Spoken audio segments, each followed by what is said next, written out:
மஞ்சளை கொண்டு face pack போட்டால் அதனை மணிக்கணக்கில் ஊற வைக்கக்கூடாது. மஞ்சள் பேக் செய்ய தேவையானவை: எப்போது கடைகளில் மஞ்சள் பொடியை வாங்கி உபயோகிக்க வேண்டாம். அதில் ரசாயனம் இருப்பதால் அவற்றை உபயோகித்தால் சருமத்திற்கு நல்லதல்ல. மஞ்சள் கிழங்கு வாங்கி பொடி செய்து வைத்துக் கொள்ளுங்கள். இது சருமம் மற்றும் உடல் ஆரோக்கியத்திற்கு மிக நல்லது. அதேபோல் தேனையும் ஒரிஜினலா என பரிசோதித்து உபயோகப்படுத்துங்கள். மஞ்சள் பொடி 3 டீஸ்பூன், யோகார்ட் 1 டேபிள் ஸ்பூன், தேன் 1 டீஸ்பூன், தேங்காய் எண்ணெய் 1 டீஸ்பூன்.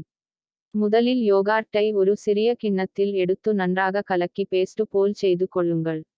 பின்னர் தேன் மற்றும் தேங்காய் எண்ணெயை ஒன்றன் பின் ஒன்றாக கலந்து, அதில் மஞ்சள் 2 ஸ்பூன் போட்டு நன்றாக கலந்து கொள்ளுங்கள். இப்போது மஞ்சள் மாஸ்க் தயார். இதனை கண்களை தவிர்த்து முகம் முழுவதும் தடவுங்கள். 15 நிமிடங்கள் கழித்து வெதுவெதுப்பான நீரில் கழுவவும். வாரம் ஒரு முறை இதுபோல் செய்யவும். முகம் மிளிரும். முகப்பரு, மாசு, கருமை ஆகியவை நீங்கி முகம் பொலிவாக இருக்கும்.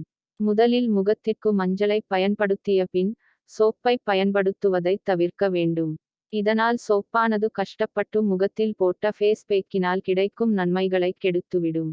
இந்த வீடியோ உங்களுக்கு பிடித்திருந்தால் லைக் பண்ணுங்க, ஷேர் பண்ணுங்க, கமெண்ட் பண்ணுங்க. நீங்க இன்னும் நம்முடைய சேனலை சப்ஸ்கிரைப் பண்ணாம இருந்தா சப்ஸ்கிரைப் பண்ணிக்குங்க. அப்படியே பக்கத்துல ஒரு பெல் ஐக்கான் இருக்கும், அதையும் பிரஸ் பண்ணுங்க. அப்பத்தான் நாங்க போற ஒரு வீடியோவும் உங்களுக்கு நோட்டிபிகேஷனா வரும். இந்த வீடியோ பார்த்ததற்கு நன்றி.